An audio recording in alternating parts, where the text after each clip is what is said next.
In this video, I'm going to react to Seattle and Vancouver compared.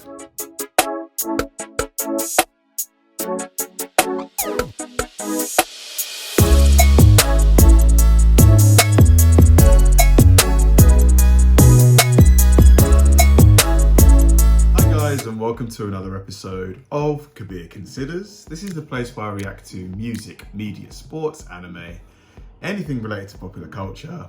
I'll watch it with an open mind and give you my 100% honest reaction to it.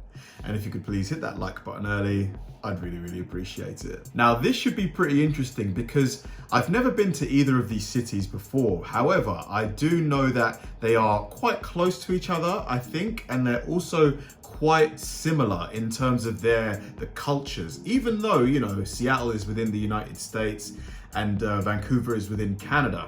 So I thought to myself, if I'm planning on doing traveling, does it make sense for me to visit both of these places if they're so similar, or are there certain things that make it worthwhile to visit each one? So I just thought this video would be really useful to kind of answer this question for me.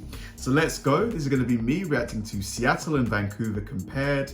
Let's do it. Seattle and Vancouver, two cities which, at first glance, wow, they are super close to each other. Seem very similar to each other. Although Seattle is an American city and Vancouver is a Canadian city, both are part of the same region, known as the Pacific Northwest, or sometimes known as Cascadia. They are 143 miles or 230 kilometers apart. That's pretty close, considering the size of both of these countries. Both are major seaport cities near the Pacific Ocean, but also are near mountains. The Cascades, to be specific. Even more specifically, Vancouver is near the North Shore Mountains, which provide a dramatic backdrop for the city. Seattle has Puget Sound to its west and Lake Washington to its east. Vancouver has the Strait of Georgia to its west. Holy crap, I forgot how scenic both were. They're beautiful places. Yeah, both have a temperate oceanic climate, known for their generally cool temperatures and rainy weather. While both sounds like London, to be fair, temperature-wise and climate-wise. Have 4 seasons, it never gets too cold in the winter and never too hot in the summer. Both can get snow in the winter and get a lot of precipitation from November through January. Yep,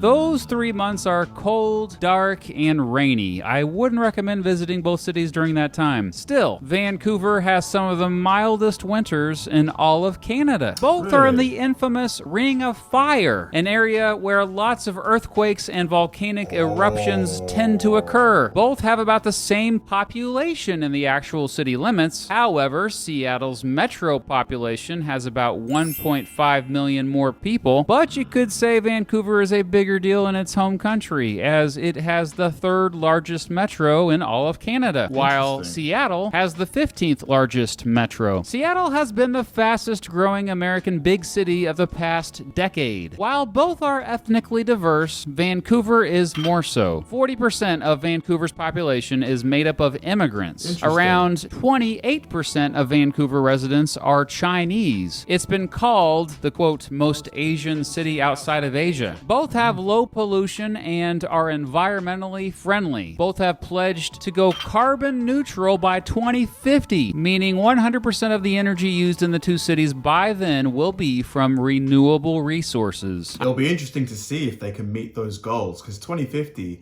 although it sounds quite far away, 29 years, that's a big goal to be completely renewables based by 2050. I mean, overall, both have a high quality of life, and thus, both cities are really expensive. Seattle has its famous Space Needle, an observation tower and a distinct landmark of the city's skyline. Vancouver has its Lookout Tower, part of the Harbor Center, and also a distinct landmark of Vancouver. It's like each city said, okay, I'm going to do this, and the other one said, I'm going to do that as well. Skyline. So how are the cities different? Well, let's ask my friend JJ McCullough, who is from Vancouver. JJ? Thanks, Mr. Beat. So most people here in Vancouver are pretty used to Seattle. It's very close by and easy to drive to. Culturally, it feels very familiar. It is very common in the Pacific Northwest for people to sort of self-identify with the entire Cascadia region, from Vancouver all the way to Portland, maybe even San Francisco. I think what most Vancouver people would say is the biggest difference between Seattle and Vancouver is just that Seattle has a lot more big, important, famous things in the way that most American cities have more big, important, famous things than Canadian ones. So for example, me and my Vancouver friends will often go down to Seattle for the Emerald City Comic Con, which is the sort of big American extravaganza you would just never see in Vancouver. Seattle is also a good place to visit if you're into watching an MLB or NFL game, since we don't have teams in any of those leagues up here. Vancouverites also love to go shopping in Seattle, because Seattle is full of all sorts of big American chain stores. It must be quite useful, like living in Vancouver and having access to all of these things that this guy JJ's mentioned. You know, 140 mile drive, that's what, about 2 hours? It's not too bad, not too far. Have in Vancouver. Everywhere from Target to Trader Joe's to PacSun, which is where I bought this shirt, as well as fast food chains like Jack in the Box or Chick-fil-A, or my personal favorite, Jimmy John's. Geographically, however, I would say that Seattle feels like a city that is more based around the water, while Vancouver is a city more based around the mountains. I would say Seattle... You can hear the Canadian accent in the ruined, the way he said ruined. really embraces its identity as a port city and a historic hub of fishing and shipping. I always think of Seattle as a city where everyone has a waterfront view from their apartment, which might not be exactly true, but when you look at a map, you can see that it is very much a city marbled by water. Whereas when you look at a map of Vancouver, you can see that we are a much more solid blob of land. But Vancouver is also much closer to the mountains, which I think makes us derive much more of our city's identity from things like its proximity to ski resorts. But overall, the cities certainly feel like they have a lot more similarities than differences, which is so often the case when you compare adjacent communities in Canada and the US. Back to you, Mr. Beat. Thanks, JJ. Yeah, he just made a video about Vancouver as well and released it over on his channel. Check it out after you're done watching this one. Before we get into the differences between the two cities on my end, this video is sponsored by Blinkist. Blinkist is an app that I recently discovered that is a great time saver. Most people are busy during that period. Thanks again to Blinkist for sponsoring this video. And now here's the rest. First of all, the cost of living is higher in Seattle. This may surprise some folks, as Vancouver is infamous for its really expensive housing. I mean, of all major cities in North America, only San Francisco has more expensive housing. But what? Wow, why is Seattle so expensive? Is it because of the water views of the property? Because I would have thought that, you know, California or New York would be more expensive.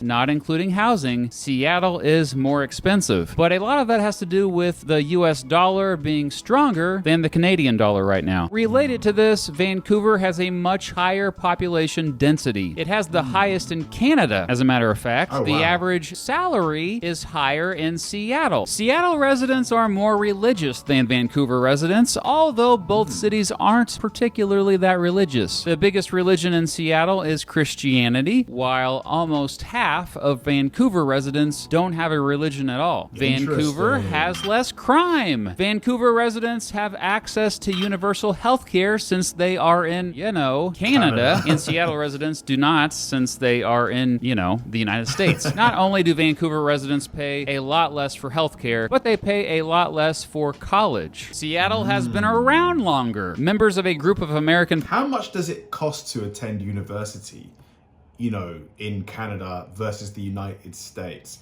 I know that this must depend on if you go to an Ivy League school or a community college. I know that the cost can vary wildly, but on average, how much does it cost to go to university in both of the countries, you know, USA and Canada? Because over here, it's like $9,000 per year now. When I went to uni, it was a bit cheaper than that, but like, yeah, now it's $9,000 a year, which is a lot. So including everything, you're looking at about 40 to 50,000 pounds. Like, is that expensive? Let me know. Oh, I've muted it. Members of a group of American pioneers known as the Denny Party founded it 35 years before Vancouver officially became a city. However, before it was Vancouver, it was a small sawmilling settlement named Granville. Seattle's original name was New York, believe it or not, but the residents renamed it to honor a Duwamish Indian chief. Before Europeans arrived, what would later become both cities was settled by the Coast Salish peoples. Two European explorers, a Spanish dude named Jose Maria Narvaez and a British dude named George Vancouver, were the first Europeans to check out the area in the 1790s. And yep, the city of Vancouver and Vancouver Island were later named after George. Flash forward to the mid-1800s, and both British and American settlers moved to the area. The Oregon Treaty of 1846 split the area so that Britain controlled what would become Vancouver and the United States controlled what would become Seattle. The economy of the two cities in the early days revolved around the lumber industry. Both suffered horrible fires in their early years. When Vancouver was just 2 months old, it almost completely burned down. Only 3 buildings survived in what became known as the Great Fire of Vancouver. 3 years later, most of downtown Seattle burned down. That was What caused the fires? Were they wildfires that went out of control? known as the Great Seattle Fire. Don't you love how great these unoriginal names are? Great job, historians, with the naming of things. Anyway, both cities recovered and became prosperous port cities, although Seattle was certainly more boom than bust than boom than bust. There was the lumber industry boom, the Klondike Gold Rush boom, the shipbuilding boom, the Boeing boom, and most recently, the internet and telecom boom. Even during the bust, Seattle stayed relevant as a transportation hub. Vancouver, even more so. During Prohibition in the 1920s, lots of illegal alcohol was transported from Vancouver to Seattle. Also that decade, Bertha Knight Lands became the mayor of Seattle. She was the first female mayor for a major city in American history. Vancouver has never had a female mayor, by the way. Both cities were hit hard by the Great Depression, and both played important roles in World War II. Since the 1950s, both cities have been among the fastest growing in their respective countries. Today, Seattle is home to some of the most well-known Fortune 500 companies in the world. Amazon, Microsoft, Costco. And wasn't Starbucks created in Seattle? I think it was. And Starbucks, to name a few. Vancouver is often nicknamed, quote, Hollywood North, due to all the films and TV shows that are shot there. A big reason why is since all these American production companies get huge tax breaks for filming up there. Other major industries in Seattle include education and health services, manufacturing, and professional services. Other major industries in Vancouver include retail, healthcare, and also professional services. According to Forbes magazine, Seattle is the best city in the United States. What? No way. For business. The unemployment rate is slightly lower in Seattle, but the poverty rate is lower in Vancouver, and the minimum wage is also higher in Vancouver. From what I could find, Seattle residents pay less in taxes. Vancouver has hosted the Olympics. Seattle has not. Seattle has worse traffic. Vancouver has better public transportation. The average commute time in Seattle is slightly higher. More Seattle residents have at least a bachelor's degree or higher. Back in the 1980s, Seattle was known for grunge, a genre of music that's kind of a mix between punk and metal, and the subculture that came with it. After the underground success of Seattle's music scene and the record label Sub Pop, grunge went mainstream in the 1990s with bands like So grunge came from Seattle. That's interesting. Nirvana, Pearl Jam, Soundgarden, and Alice in Chains. And suddenly, Seattle was one of the hippest places on the planet. Major attractions in Vancouver include Stanley Park, which is 10% larger than New York's Central Park, Kitsilano Beach, Gastown, Granville Island, and nearby Grouse Mountain. Major attractions in Seattle include Pike Place Market, the Museum of Pop Culture, Chihuly Garden and Glass. What? Look at that. What is that? That is so cool.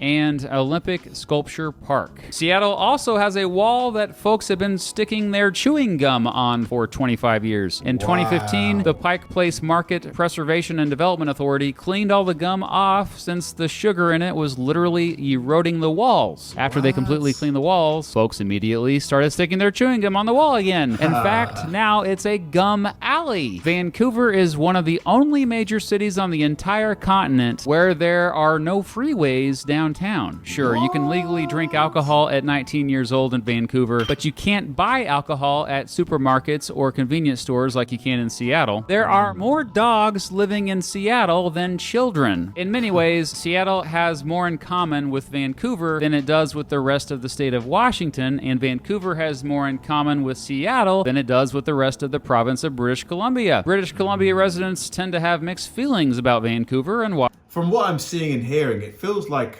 Seattle is a city almost like a city you'd find in the UK or Europe. Am I getting the vibe right? Like, is it a city? Like, tell me, what cities do you think? Anyone who's been to the UK before, what cities in America would you say are most UK-esque or European-esque? This also applies for Canada. What cities in Canada would you say are UK-esque? Washington state residents tend to have mixed feelings about Seattle. I mean, yeah, they tend to realize the cities are important and they need them, but also kind of think they are overrated and hate how they think they're better than them. I've been to both cities. Sure, they feel very similar, but hang out in each city long enough, it feels like you're in a whole other country. What? Because you are. That was a fun video. I really enjoy Mr. Beat's channel, the way he kind of, gets all of the interesting little tidbits of information that you might not find. Seattle and Vancouver seem really cool cities, honestly, that I really want to visit. They both seem to have like a quite chilled, mellow vibe to them. Yeah, really similar to a city that you find here in the UK, almost like London-esque in a way. But yeah, I really want to see these cities next year. I'm looking forward to it. Thanks for watching, guys. If you enjoyed this video, please like, subscribe, turn on bell notifications, and keep throwing the recommendations my way. I know I say it all the time, but they genuinely help me out, because if I know you enjoyed watching something, I'll definitely enjoy reacting to it. So like, subscribe, turn on bell notifications, keep throwing the recommendations, and I'll catch you in the next one.